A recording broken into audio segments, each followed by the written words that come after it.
para dar comienzo a un nuevo mundo de justicia, de paz y de seguridad nacional mundial. Ninguna fuerza en el universo va a poder detener este acontecimiento maravilloso. Es interesante que nosotros sepamos que Dios tiene un tiempo para todo. Y el tiempo en que Cristo vino hace 2000 años fue exactamente el tiempo que Dios ideó y diseñó para que su Hijo viniera en el momento de la historia que más se necesitaba y en el momento de la historia en la que su vida impactó al mundo entero. Con su primera venida, la historia fue radicalmente transformada. Contamos nuestros días de Cristo a nuestros días o antes de Cristo. Celebramos la Navidad, su cumpleaños, y celebramos la Semana Santa, su muerte y resurrección. El impacto de Cristo en la historia es tan importante y tan significativo, insisto, que terminó totalmente con cualquier otro líder religioso que pudiera haber existido o que ha existido desde sus tiempos a nuestros días. Krishna, Zoroastro, Buda, los gurús, Mahatma Gandhi, Confucio, cualquier líder que tú puedas mencionar, ni siquiera podría atreverse a compararse con el Hijo de Dios. Nadie nunca profetizó que iban a ser Buda, nunca nadie supo cuándo iban a ser Confucio, ni cuándo iba a venir. Ningún líder religioso ha prometido que regresaría al mundo a traer la justicia y la paz y la seguridad mundial más que el Hijo de Dios. Y esta es la razón por la cual nosotros debemos enfocar nuestra atención. Si no eres cristiano, o eres ateo, o eres un libre pensador, agnóstico, escéptico, en la persona de Jesús, que fue precisamente lo que hizo en mi vida, el impacto que transformó mi carácter. En el libro de Gálatas, capítulo 4, versículo 4, la Biblia dice que cuando vino el cumplimiento del tiempo de Dios, Dios diseñó que llegara Cristo hace 2000 años. Dios envió a su Hijo, nacido de mujer y bajo la ley, para que nos redimiera a los que estábamos bajo la ley, a fin de que recibiéramos la adopción de ser hijos de Dios. La venida de Cristo fue en el cumplimiento del tiempo que Dios había escogido. Pero vamos a preguntarnos por qué escogió Dios que Cristo viniera hace 2000 años. ¿Por qué no hace 1300 años? ¿O por qué no hace más de 2500 o hace 3000 años? Y aquí es donde encontramos la sabiduría de Dios en la Biblia. En primer lugar, Dios escogió que viniera Cristo en su primera venida hace 2000 años porque el Imperio Romano comenzó a abrir por primera vez en la historia carreteras, caminos por todos lados en Europa. De ahí viene la famosa frase, todos los caminos llevan a Roma. El Imperio Romano abrió caminos, carreteras por donde marchaban sus ejércitos, y estos caminos pavimentaron el camino para que los discípulos de Cristo cumplieran la orden que Jesús les había dado. Vayan a todas las naciones y prediquen este evangelio y hagan discípulos de todos los seres humanos. Toda potestad me es dada en el cielo y en la tierra. No tengan miedo de los hombres. He aquí yo estoy con ustedes todos los días hasta el fin del mundo.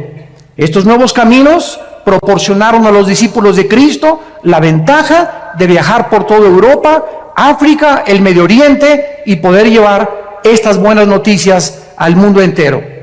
En segundo lugar, porque hace 2000 años existía la Pax Romana, que existió durante el tiempo de Cristo. Fue como un paréntesis de todas las guerras continuas que habían prevalecido anteriormente.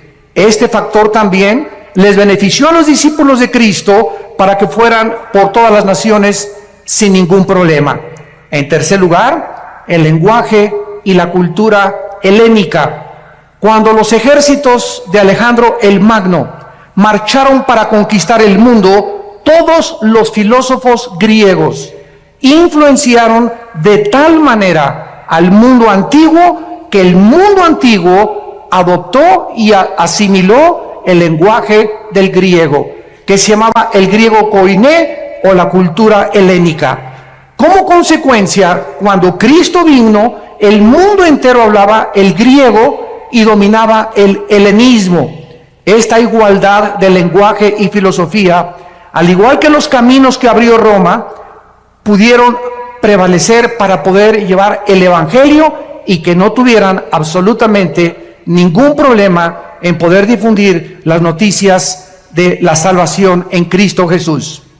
Pero en cuarto lugar, lo más importante por lo cual Dios envió hace 2000 años a Cristo al mundo fue por el gran vacío que existía en la humanidad, que se vuelve a repetir exactamente 2000 años después, en la época, en el siglo XXI en que estamos viviendo. Las diversas y los cientos de religiones que había en tiempos de Cristo, con los miles de dioses de los griegos paganos, no pudieron nunca satisfacer ni a poder llenar el hambre de la humanidad de aquellos tiempos. Además, la inmoralidad, el paganismo, la idolatría, la depravación sexual, las filosofías griegas no pudieron satisfacer las necesidades más profundas del alma humana. En su primer carta a los Corintios, el apóstol Pablo lo escribe de esta manera en el versículo 1, versículos 18 en adelante. Y Cristo se dirige a los griegos, a los filósofos, aquellos que nadie ha podido comparar en 2000 años, los que se la pasaban interpretando el mundo, mientras Jesús venía a cambiar el mundo. Y dice el apóstol Pablo, porque la palabra de la cruz es locura a los que se pierden. Los griegos decían, ¿cómo puede el Hijo de Dios dejarse matar? Nuestros dioses Zeus, nuestros dioses titanes y todos los grandes de la mitología griega son dioses poderosos. Un Dios nunca permitiría que mataran a su Hijo. Fue locura para los griegos, para la sabiduría humana, que Jesús muriera crucificado. Pero para los que se salvan, dice el apóstol Pablo, a nosotros es poder de Dios. ¿Qué hizo Dios hace 2000 años? Destruyó la sabiduría de los sabios y desechó el entendimiento de los entendidos. Dios hace 2000 años, a través de Cristo, envió este mensaje a todos los filósofos. Ninguna alma humana tiene la capacidad intelectual para entender a Dios. Nadie podrá, a través de sus proposiciones filosóficas, a través de sus conjeturas, a través de sus hipótesis, a través de sus especulaciones racionales, poder comprender a Dios. ¿Por qué? Porque los pensamientos de Dios son mucho más grandes que los pensamientos humanos. Y los caminos de Dios, la forma como Dios actúa, es mucho, mucho, mucho más grande y diferente a como nosotros creemos que Él debería de caminar. Entonces, para que podamos alcanzar los pensamientos de Dios a través de nuestro intelecto, jamás lo hubiéramos podido lograr. ¿Qué hizo Dios? Envió del cielo a su Hijo a este mundo. Y Cristo nos trajo a este mundo los pensamientos de su Padre. Nos dijo cómo era Dios. Nos dijo cómo hablaba Dios. Si tú quieres conocer a Dios, ve a Jesucristo. Si quieres saber cómo piensa Dios, estudia la vida de Cristo, porque Él es la imagen del Dios invisible, el primogénito de los muertos, el creador del universo. Dios pues nos habló a través de Cristo, y el apóstol Pablo entonces reta a los filósofos y les dice, ¿dónde están los sabios? ¿Dónde están los que todo lo alegan en la televisión y en el radio y en las películas? ¿No ha enloquecido Dios la sabiduría del mundo? La Biblia está diciéndote, tráeme a tu gallo Giro. ¿Quién es para ti el más sabio, la persona más inteligente, el filósofo más grande, tu héroe? Tráemelo, dice Dios, y ponlo aquí, y ponemos a Jesús a un lado. ¿En quién vas a pensar? ¿En Platón? ¿Sócrates? ¿Alejandro el Magno? ¿Oscar Wilde? ¿Zoroastro? ¿Buda? ¿Mahatma Gandhi? Piensa. Dios nos está retando. Tráeme a tu gallito Giro. Piensen ustedes en el personaje que más ha impactado tu vida. y comparémoslo con Jesucristo. Tráeme el libro que tú quieras de literatura, de genética, de historia, de geografía, de antropología, de aritmética, de física, de genética. Pónmelos aquí y ponemos la Biblia a un lado. No hay ninguna obra ni volumen en la literatura que se pueda comparar con la Biblia. Este es el mensaje que me ha gustado llevar a las universidades. Y retando a los universitarios les he dicho lo mismo. Tráiganme ustedes y vamos a discutir y vamos a argumentar contra Marx, contra Freud, contra Carlos Darwin, contra Friedrich Nietzsche, contra Carlos Sagan, contra el que tú quieras. Cristo destruye la sabiduría y la filosofía humana. ¿Por qué? Porque son hombres. Hombres como tú y como yo, frágiles, con pies de barro, que no tenemos la capacidad más que limitada para poder llegar a un cierto punto de comprensión. Y el mundo se ha pasado tratando de entender el mal, la existencia de la maldad, que es el problema número uno de la filosofía y de los teólogos en la humanidad. La humanidad vivía en las peores condiciones en aquel tiempo, y entonces la Biblia dice, ya que en la sabiduría de Dios. El mundo no conoció a Dios mediante la sabiduría, ni de Platón, ni de los griegos, ni de Sócrates, ni de Carlos Marx, ni de ningún hombre puede darnos el conocimiento de Dios. Agradó a Dios salvar a los creyentes por la locura de la predicación. Dios escoge un mensaje que es locura al intelecto humano. Y el mensaje es este: cree en Jesucristo, lo que Él hizo en la cruz del Calvario, invítalo a tu vida como tu Salvador, y Dios te perdona tus pecados, pasados, presentes y futuros. Recibes la eternidad en ese momento, y en ese momento el intelecto humano comienza a luchar. No puede ser tan fácil. Yo tengo que irme de rodillas a la villa, tengo que hacer algunas obras, tengo que hacer esto y el otro, tengo que hacer 5 asilos, tengo que construir 10 orfanatorios, tengo que hacer algo para poder entrar al cielo. Dios dice, mis pensamientos no son tus pensamientos, sométete a mis términos, la salvación es por gracia, no es por obras.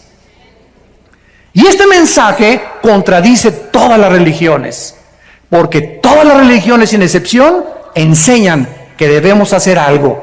Claro que después de recibir a Cristo tenemos que manifestar de que somos cristianos con las buenas obras, pero nuestras buenas obras no son el medio para salvarnos, son solamente un punto intermedio entre la salvación y lo que Dios dijo en su palabra. O sea, no es las obras lo que nos salva, sino el fruto de nuestra salvación. No nos portamos bien para irnos al cielo, nos portamos bien porque tenemos a Cristo y lo tenemos que demostrar por la forma en que vivimos.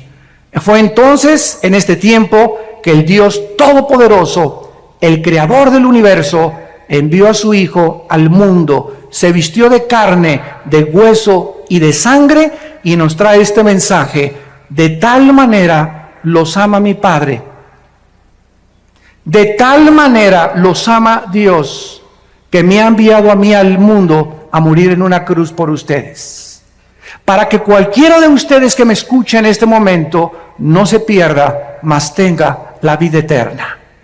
Mas Dios mi Padre muestra su amor a ustedes en que, siendo pecadores, yo voy a morir en tu lugar y en mi lugar, en una cruz, para que toda la gloria de la salvación tuya y mi salvación no sea para ti, para que nadie llegue al cielo y le diga: Pedro, dame chance de entrar, por favor. Y Pedro te contesta: ¿y por qué te voy a dar chance de entrar? Es que hice 10 orfanatorios, 5 asilos, me fui a la villa de rodillas, fui una buena persona, fui fiel, etcétera, etcétera. Y te va a dar una patada a Pedro y te va a aventar hacia abajo. Porque nadie va a entrar al cielo por sus buenas obras, sino por la sangre derramada en una cruz. Este es el medio que Dios escogió para que chocara con el intelecto humano. Porque nosotros, insisto, buscamos que necesitamos hacer algo para poder ser aceptados por Dios. Las buenas noticias es que Dios ya lo hizo todo en una cruz. Y solo a ti y a mí nos corresponde creer y aceptar lo que Dios hizo en nuestro lugar en la cruz de Cristo. Mientras la humanidad se sigue sumergiendo más y más en la inmoralidad, donde se siguen aprobando los matrimonios gays, iglesias que están aceptando, ¿verdad?, homosexuales, en el paganismo, en la idolatría, en la corrupción, en la mentira, en el fraude, las tinieblas en el siglo XX se están haciendo cada vez más densas y más densas y más densas en el mundo, pero en la mayor parte de los cristianos existe la convicción, y lo sabemos por el espíritu que tenemos dentro, que está pronto el mundo a ser sacudido por los poderes sobrenaturales de Dios. Dios ha comenzado en primer lugar a permitir que los climas cambien. Ya no hay primavera, verano, otoño o invierno. Hemos acabado con el agua, hemos contaminado la comida, hemos contaminado el aire, la guerra política se intensifica, el Medio Oriente es una olla express que en cualquier momento cualquier loco aprieta un botón y explota el Medio Oriente. El petróleo se va a $200 por barril y comienza el caos, una inflación y una recesión donde la gente va a comenzar a desmayar, dice Lucas 21, por las cosas que están por suceder en el mundo entero. Y en medio de estas tinieblas y de esta confusión existe la voz de aquel que dijo: mi paz les dejo, mi paz les doy. No tengan miedo.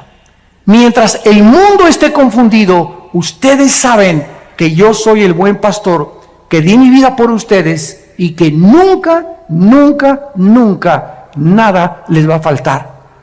Para nosotros el morir es ganancia. Lo peor que nos pudiera suceder es morir en un terremoto, en un tsunami, una erupción volcánica, un avionazo. De algo tenemos que morir. Y cuando muramos, seremos librados de este cuerpo corrupto y nuestra alma y nuestro espíritu será libre de esta prisión donde se encuentra actualmente y temporalmente, para estar en la presencia por todos los siglos de los siglos en frente del Creador. Cristo en Mateo 24 explicó las señales antes de su venida. Porque vendrán muchos en mi nombre, versículo 5, diciendo: yo soy el Cristo, y a muchos engañarán. ¿Cuántas personas conoces hace 2000 años a nuestros días que han dicho: yo soy el Cristo?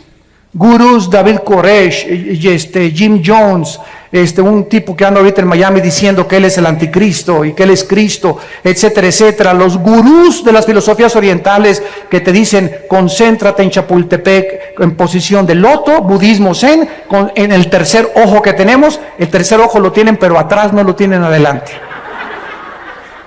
Y concéntrate en Dios, y Dios está dentro de ti, y Dios está dentro de todos los seres humanos.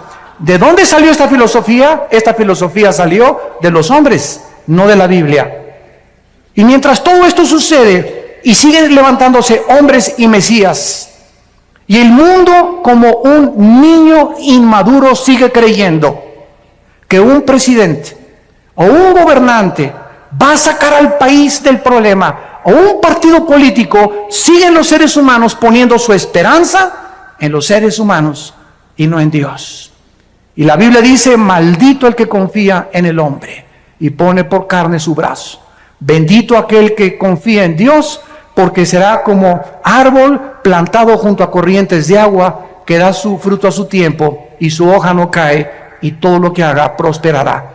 Nuestra confianza está en Dios. Nuestra confianza y esperanza no está en ningún político, en ningún partido, en ningún sistema político, ni socialista, ni comunista, ni democrático. Ningún sistema es perfecto, ningún estadista es perfecto, solo Jesucristo fue perfecto. Así que si tú tienes tu confianza en Dios y en Jesucristo, podrás mantenerte en un fundamento inconmovible, que es la roca, que es Jesús. Mateo 24 dice Jesucristo: van a oír de guerras y rumores de guerras. Miren que no se turben, porque es necesario que esto acontezca, pero aún no es el fin. 1914, Primera Guerra Mundial de la historia. 1939, Segunda Guerra Mundial de la historia. De 1945 a nuestros días, 445 revoluciones, más de 370 golpes de Estado, más de 15 de cuantos genocidios. El siglo XX es el siglo donde más sangre se ha derramado, donde más guerras, donde más genocidios, José Stalin, Adolfo Hitler, Idi Amin, Lao Tse-tung, Mao Tse, y todos ellos, ¿verdad? Millones de personas mataron, pero al mismo tiempo, e irónicamente, el siglo XX se caracterizó por ser el siglo donde más alta tecnología alcanzó el ser humano y donde más descubrimientos científicos se han logrado en toda la historia de la humanidad. Qué ironía que mientras el ser humano evoluciona en ciencia y en tecnología, se hunde en contrario en su moral. Cada vez se deprava más, cada vez hay más pastillas tranquilizantes, cada vez hay más confusión, porque el ser humano no fue nacido para él solucionar los problemas mundiales.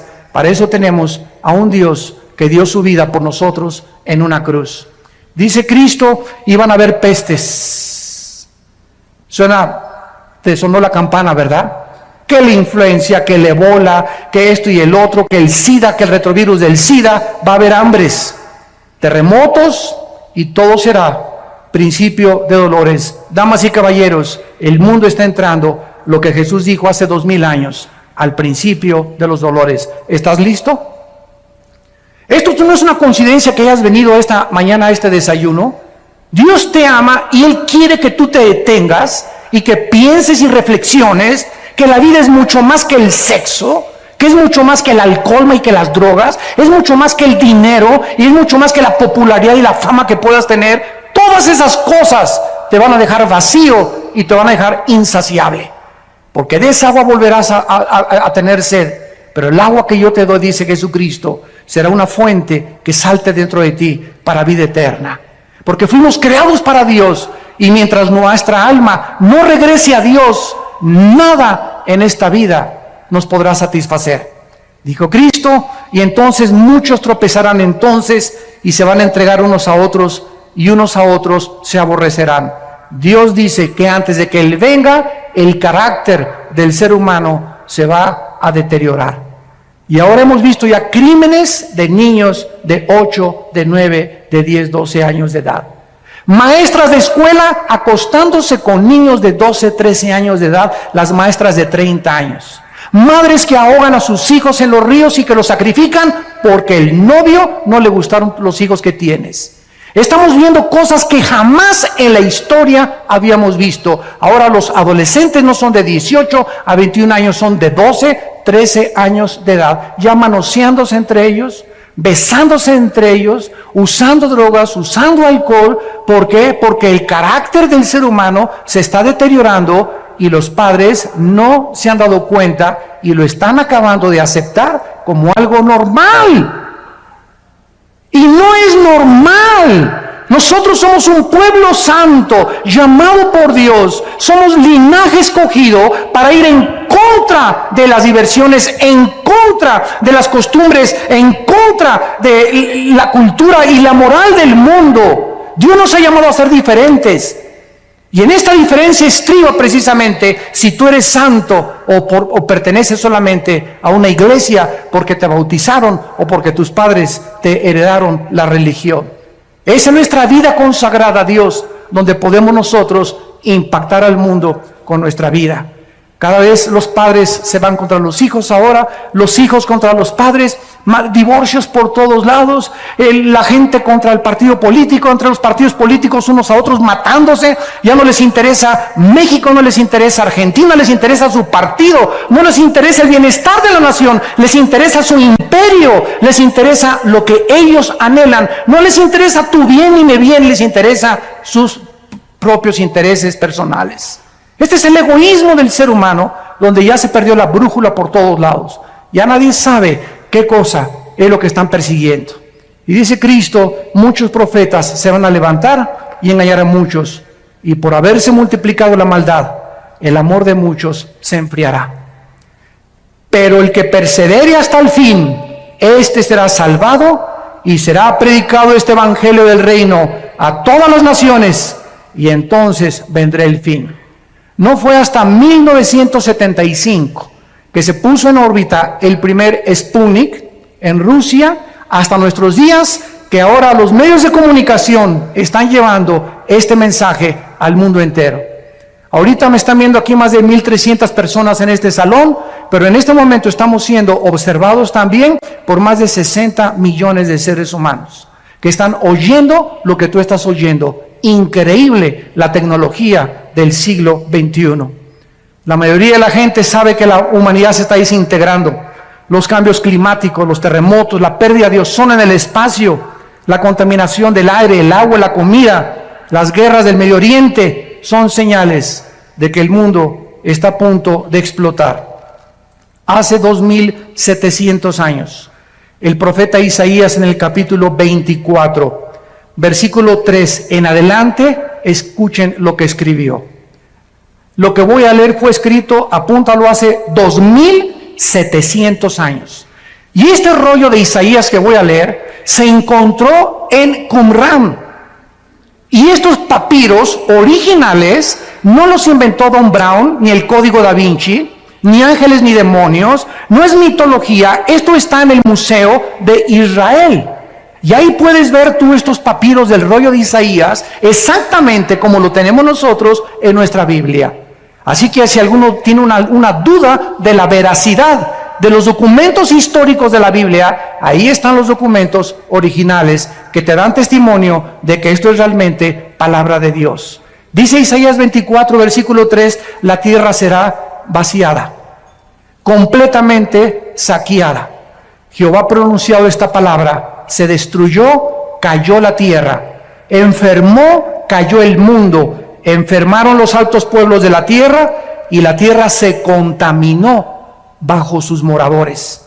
¿Por qué? Porque traspasaron las leyes, falsearon el derecho, quebrantaron el pacto sempiterno. Damas y caballeros, cuando tú no les pones a los niños una línea y les dices, esto pueden hacer en vacaciones, entrar a su cuarto a tal hora, levantar sus cosas, esto no pueden hacer. No puedes salir de tu cuarto después de las 9 de la noche, no puedes hacer estas cosas. Si no ponemos una línea de demarcación a nuestros jóvenes, a nuestros niños, y si el gobierno no tuviera parámetros como los altos y los semáforos que te dice la luz amarilla, párate, porque si te pasas no sos responsable de un accidente, entonces el mundo sería una anarquía total. Dios ha establecido líneas morales. La moralidad no la puede legislar un gobierno, porque hay gobiernos que permiten las drogas, que quieren legislar las drogas, hay otros que permiten la homosexualidad, así que el gobierno no puede tener la moral absoluta. Solo Dios, nuestro Creador, nos puede decir, estas son las líneas de demarcación. Y Dios en la Biblia ha establecido que el matrimonio sea entre un hombre y una mujer. No entre Pepe ni Pancho, ni entre Lupita ni Carmelita. Dios le trajo una mujer a Adán para que los dos pudieran interrelacionarse con órganos reproductores sexuales diferentes, para que pudiéramos ser colaboradores con Dios entre seres humanos. ¿Qué ha dicho el hombre? Dice la Biblia, traspasaron las leyes. A mí no me importa lo que dice, a mí me importa ser feliz y no me importa lo que la cultura ni lo que la moral diga. Y los gobiernos, como son democráticos, ante la presión de los homosexuales y de los grupos degenerados, el gobierno no tiene más que legislar y decir, para poder comprar votos, pues vamos a legislar la inmoralidad y la homosexualidad. Hemos llegado a un punto donde hemos falseado el derecho, hemos quebrantado el pacto con Dios. Nos estamos, escúchenme muy bien, la humanidad nos estamos convirtiendo en animales. En animales. Donde te matan, donde te secuestran, donde creen que el otro día vi un anuncio que decía, no a la pena de muerte porque nos convierte en asesinos. El partido que escribió eso no tiene el mínimo conocimiento de lo que significa la retribución y no la venganza. Cuando un gobierno ejecuta la pena de muerte, no está asesinando, porque Dios le dio la prerrogativa al gobierno de ejercer la pena capital, porque de acuerdo a Dios, escúchenme, señores políticos, de acuerdo a Dios hay seres humanos que han perdido el derecho de seguir vivos, que se han convertido en animales. y que son lobos rapaces buscando a tus hijos para secuestrarlos, destruir tu familia, destruir la sociedad, causar temor, y esas personas, de acuerdo a Dios, han perdido el derecho de vivir. Porque es preferible que uno muera y que no secuestren a 50 y que paguen por uno solo. Esta es la filosofía y el pensamiento de Dios, no es el de nosotros. Pero nosotros entramos en una misericordia falsa. Ay, no, pobrecito. Todos los que han agarrado han dicho, prefiero que me maten a estar 75 años en la cárcel. ¿Qué cosa es lo que está sucediendo? Estamos perdiendo la brújula, donde ya nadie sabe si es bueno, si es malo, qué es mejor o qué no es mejor. ¿Por qué? Porque no son guiados por la Biblia, sino por los razonamientos y las filosofías de los seres humanos. El ser humano, dice la Biblia, va a llegar al nivel de los animales. Y dice Dios, por esta causa la maldición consumió la tierra. Sus moradores fueron asolados. ¿Será quebrantada la tierra? ¿Será removida como un borracho? ¿Se agravará sobre ella su pecado? Y nunca más se levantará, porque Jehová, el Dios del cielo, lo ha determinado. En todas estas cosas, la humanidad que se encuentra en un túnel donde nadie sabe dónde está la luz, dónde está la salida. Vamos a consultarle a los de la nueva era, vamos a consultarles a los gurús, vamos a consultarles a los ateos, vamos a consultarles a los adivinos, a la bola de cristal. Y Jesús dijo, yo soy el camino, la verdad y la vida. Hay un solo camino, damas y caballeros, que es Jesucristo. Dijo Jesús, yo soy la resurrección y la vida. Y quiero decirte que si tú en esta mañana vives, es precisamente porque yo quiero que tú vengas a morar conmigo eternamente en la casa de mi Padre. ¿Por qué Cristo va a regresar? Número uno, porque la creación lo espera impacientemente. La creación ha sido contaminada con huracanes, tornados, lluvias, tormentas, erupciones volcánicas. ¿Por qué? ¿Ha existido esto siempre en la humanidad? Así es, desde que el primer hombre pecó en el huerto del Edén. Dios puso un planeta perfecto como administrador a una primer pareja y el hombre se rebeló contra Dios. Y Dios ha dejado esta rebelión continuar hasta el tiempo en que Él va a venir a poder acabar con la maldad. Y durante toda esta época de la historia ha entrado el proceso que la física llama la entropía, donde todo se descompone, todo se echa a perder, nuestras células comienzan a desgastar, todo se oxida. Esta es la ley de la entropía o de la corrupción de acuerdo a la teología bíblica. Y Dios dice que cuando Él venga, restaurará totalmente la creación. Miren lo que dice en Isaías 11, versículo 6, que pasará con el mundo ecológicamente cuando Cristo regrese. Morará el lobo con el cordero, el leopardo con el cabrito se acostará, el becerro y el león, la bestia, andarán juntos, y un niño los pastoreará. La vaca y la osa pasarán, sus crías se echarán juntas, y el león como el buey comerá paja. ¿Qué dice la Biblia? Que los leones antes no eran feroces. Dios no creó a los leones feroces, Dios no le puso veneno a los alacranes, ni a la viuda negra. Dios no le puso la ferocidad a las bestias de la selva. Dios no es el autor de lo que tenemos a nuestro alrededor, somos nosotros. Cuando nosotros pecamos, inmediatamente se contaminó todo lo que estaba a nuestro alrededor. ¿Por qué? Porque el ser humano alejado de Dios no tenía el derecho de vivir en un mundo perfecto. El momento en que nosotros nos rebelamos contra Dios, me contamino a mí mismo, me comienzo a autodestruir, comienzo a destruir a mi esposa, comienzo a destruir a mis hijos, comienzo a lastimar a toda la gente a mi alrededor, porque el pecado es contagioso. Y si no entendemos esto, ¿por qué la Biblia aparta el pecado de la santidad? Nunca vamos a comprender la mente de Dios. Cuando tú pecas, estás escogiendo sufrir. Cada vez que tú pecas, vas a sufrir. Y vas a sufrir más allá de lo que tú creías que ibas a sufrir. El precio que vas a pagar va a ser más caro que el que pensabas que ibas a pagar. Y te irá peor de lo que pensaste que te iba a ir. El pecado trae consecuencias, porque la paga del pecado es la muerte. Y Jesús dijo que Él venía a pagar por el pecado humano. En segundo lugar, Cristo va a regresar porque nosotros lo estamos esperando. La Biblia dice por todos lados en el Nuevo Testamento que estemos orando y diciéndole al Padre, envíanos al Señor. Dice Tito capítulo 2, versículo 11 en adelante, porque la gracia de Dios se ha manifestado para salvación a todos los hombres, enseñándonos que renunciando a la impiedad y a los deseos mundanos, vivamos en este mundo sobria, justa y piadosamente, aguardando la esperanza bienaventurada y la manifestación gloriosa de nuestro gran Dios y Salvador Jesucristo. ¿Por qué me porto bien? ¿Por qué le tengo que ser fiel a mi esposa? ¿Por qué no quiero robar? ¿Por qué no quiero transar? ¿Por qué no quiero defraudar? ¿Por qué no quiero ver pornografía? Simplemente porque el que tiene esta esperanza se purifica a sí mismo. Si tú realmente crees que Cristo va a venir, tu vida tiene una perspectiva diferente a cómo vas a vivir. Porque si viene hoy en la tarde o viene la próxima media hora o hoy en la noche, tú vas a ser presentado y yo también, y no habrá nunca otra oportunidad para recuperar el tiempo que pudimos haber vivido en santidad.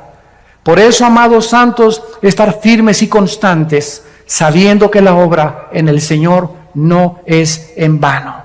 La Biblia dice que nosotros le esperamos, y yo te pregunto, ¿y tú a quién estás esperando? ¿Cuál es tu propósito para vivir? ¿Qué significado estás esperando que te dé lo que alcanzas en tu vida? Pregúntale a la gente, ¿qué es lo que tú esperas de la vida? Ser famoso, ser modelo, ser artista, ser cantante, y después, ¿qué vas a hacer? ¿Qué no sabes que te puedes morir a los 35 años de edad? A los 40 años de edad, a los 50 años de edad, que tu carrera política puede ser frustrada por una embolia, por un ataque al corazón, que tu belleza puede ser extinguida mañana por un cáncer de piel o por cualquier problema que te pueda suceder. Nuestra vida está en un hilo. No nos hagamos ilusiones de poner nuestras perspectivas en este mundo. Está bien que queramos distinguirnos y todo, pero para la gloria de Dios, no para nuestros propios intereses. Si tu esperanza no está en Cristo, no eres más que una pobre criatura, desventurada, pobre, desnuda y triste delante de Dios. Porque lo que le da significado a nuestra vida es esperar a Cristo. En tercer lugar, Cristo tiene que venir porque la justicia lo demanda legalmente.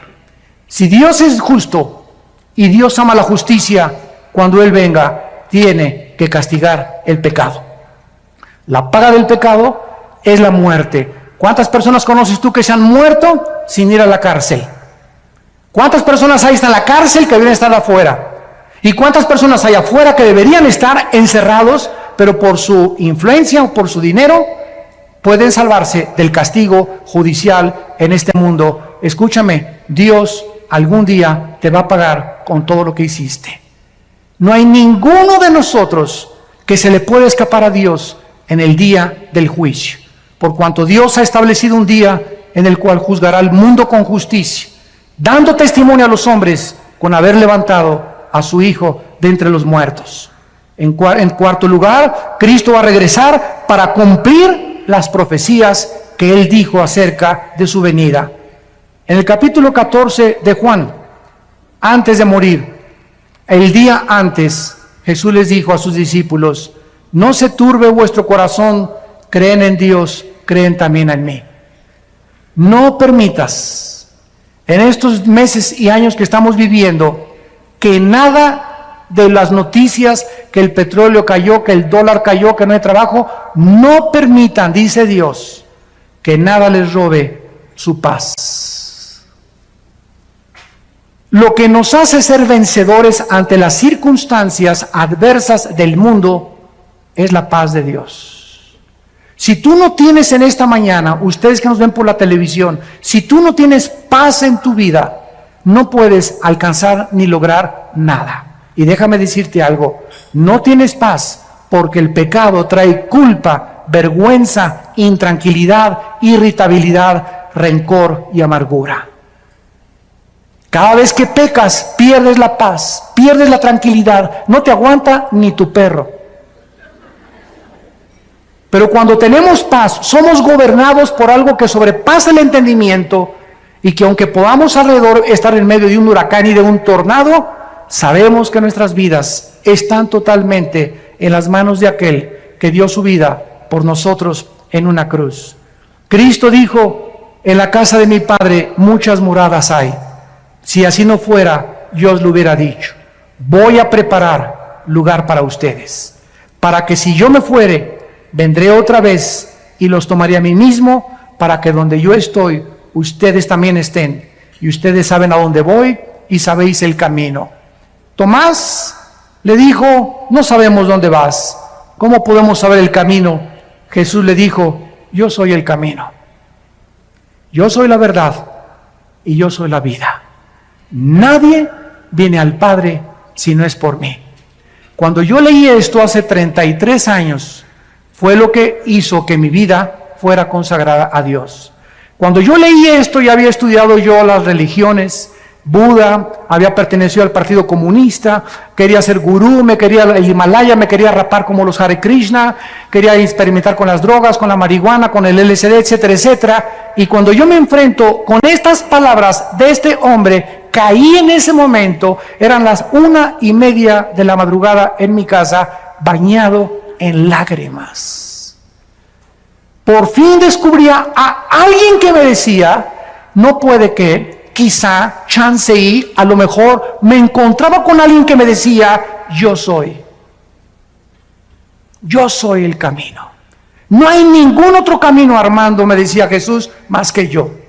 Cualquier otro camino en el que tú te encuentres es un camino que conduce a la muerte. Yo soy el camino por donde tú debes andar. Agárrate de mi mano, dice Jesús, y vas a caminar conmigo y vas a tener vida y vida en abundancia. Y además, cuando mueras, vas a seguir siendo pastoreado por toda la eternidad por mi Padre. Cristo viene para cumplir sus promesas que Él nos ha hecho. Y terminamos viendo los contrastes entre la primera y la segunda venida de Jesucristo. En la primera venida de Jesucristo, Él vino a quitarse el trono, la corona, los vestidos reales y bajó a un mundo de pordioseros. Bajó a un basurero que es el planeta Tierra. Y estando en la condición de hombre, no invitó a su nacimiento al Chadirán, ni a la Pompidou, ni a los Richelieu, no inventó a la clase media alta, ni a los políticos, ni a los encumbrados. Cuando Él nació, imagínate esto, el creador del universo nace en un pesebre. ¿Qué nos dice esto? Que Dios es un Dios humilde. Y que ese carácter de Dios lo debemos llevar nosotros en nuestra alma. Inmediatamente la humildad se refleja en los que siguen a Jesucristo de todo corazón. Y lo contrario es la pomposidad, la vanidad, la altanería, la soberbia, el orgullo que gobierna a los seres humanos. El desprecio por las clases marginadas, el creerse que por ser socialmente más educado o tener mejor coche o mejor color de piel o mejor esto, inmediatamente lo notamos en aquellas personas que no conocen al Hijo de Dios. Cuando Cristo venga, vendrá con toda su gloria, con toda su potestad, con todo su reino para gobernar para siempre. Dice Mateo 24:29, e inmediatamente después de la tribulación, el sol se oscurecerá, la luna no dará su resplandor, las estrellas caerán del cielo y las potencias de los cielos serán conmovidas, y entonces aparecerá la señal del Hijo del Hombre en el cielo, y entonces lamentarán todas las tribus de la tierra y verán al Hijo del Hombre viniendo sobre las nubes del cielo con gran poder y con gran gloria. Vino como un siervo. Cuando Él venga, viene a reinar sobre nosotros. En segundo lugar, vino como un cordero en su primera venida. Cuando estaban sus enemigos, no abrió su boca. Pilato le dijo: defiéndete. ¿Qué no sabes que tengo poder para crucificarte o para soltarte? Cristo sabía que su vida no dependía de un gobernador. Y le contestó a Pilato y le dijo: ninguna autoridad tendrías si no te fuera dada del cielo. Él vino a entregarse como un cordero, pero cuando Él regrese, vendrá como el león de la tribu de Judá. a juzgar a los vivos y a los muertos. En su primera venida fue juzgado.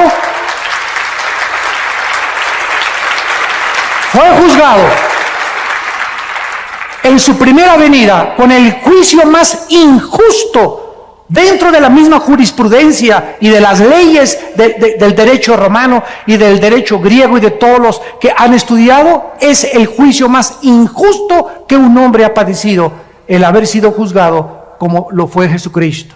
En su segunda venida Él vendrá como el juez de toda la humanidad. En primera venida el mundo lo juzgó y dijeron: crucifíquenle, crucifíquenle. Cuando Él venga en su segunda venida, en estos días o en estos meses o en los próximos años, viene a juzgar a todos aquellos que se burlaron de Él. Y en cuarto lugar, cuando Él vino, nació en un pesebre. Creció como un humilde carpintero y entró a Jerusalén en un burrito. No como los centuriones romanos montados en caballos blancos y con una diadema de hojas de olivo. Él entró en un burrito a Jerusalén lleno de lágrimas, diciéndole al mundo: pero cuando Él venga por segunda vez, vendrá en un caballo blanco, y seguido de millones y millones de ángeles y de santos que vendremos con Él. Y dice Apocalipsis 19: entonces vi el cielo abierto, versículo 11, y un caballo blanco, y el que lo montaba se llama Fiel y Verdadero, con justicia juzga y pelea. Sus ojos eran como llama de fuego. Había en su cabeza muchas diademas y tenía un nombre escrito que ninguno conocía sino Él mismo. Estaba vestido de una ropa teñida en sangre y su nombre es el Verbo de Dios. Y los ejércitos celestiales, vestidos de lino finísimo, blanco y limpio, le seguían en caballos blancos. De su boca sale una espada aguda para herir a las naciones, y Él las regirá con vara de hierro, y Él pisa el lagar del vino del furor de la ira del Dios Todopoderoso. Y en su vestidura y en su muslo tiene escrito este nombre: Rey de Reyes y Señor de Señores. Ven, Jesús, ven. Viene a triunfar, viene a traer justicia, viene por nosotros, viene a recompensarte. Y dice la Biblia finalmente en el capítulo 11 de Apocalipsis: y entonces los ancianos en el cielo se postraron y dijeron: Señor, te damos las gracias por el que eres y el que eras y que has de venir, porque has tomado tu poder y has reinado. Y se airaron las naciones, y tu ira ha venido, y el tiempo de juzgar a los muertos y de darle el galardón a tus siervos, los profetas, a los santos y a los que temen tu nombre, pequeños y grandes, y destruir a los que destruyen la tierra. El Señor Jesucristo viene a juzgarte. Y si tú recibes a Cristo en esta mañana, Él ya no viene como tu juez, Él vendrá como tu Salvador. Él vendrá como tu Redentor. Vendrá por ti y por mí para llevarnos con Él, para que en los siglos venideros, que solamente pasamos por esta tierra temporalmente, podamos reinar por toda la eternidad con aquel que dice: he aquí, yo soy el primero y yo soy el último. Yo soy el alfa y yo soy el omega. Vengo pronto con mi galardón para recompensar a cada uno según su obra. ¿No quisieran muchos de ustedes en este momento abrirle tu corazón y recibirle en tu alma como tu Señor y como tu Salvador? Les pido por unos instantes, los que gusten, que inclinen su cabeza. Y ahí desde tu lugar, con toda la sinceridad y la honestidad de tu vida, sabiendo que no eres Dios, que tienes un límite para vivir y que después de la muerte viene el juicio, en este momento que tienes la oportunidad, la lucidez mental y que tu corazón ha sido preparado por el Espíritu Santo, no cierres tu corazón contra Él y dile en tu alma: Señor mío y Dios mío, te pido perdón por mis pecados. Creo que en la cruz pagaste por ellos con tu sangre preciosa.